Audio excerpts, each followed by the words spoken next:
моменты, и сейчас я расскажу вам о почти нормальных новостях за эту неделю.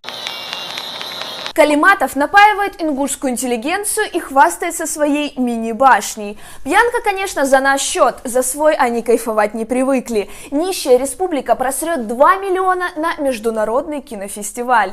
Победители получат приз имени Махмуда Али Калиматова. Маленькую башню, покрытую золотом 999-й пробы. Остальным, кому не дадут подержаться за позолоченную башенку Калиматова, придется мечтать о ней в президентских люксах. Такие, оказывается, есть в Магазе.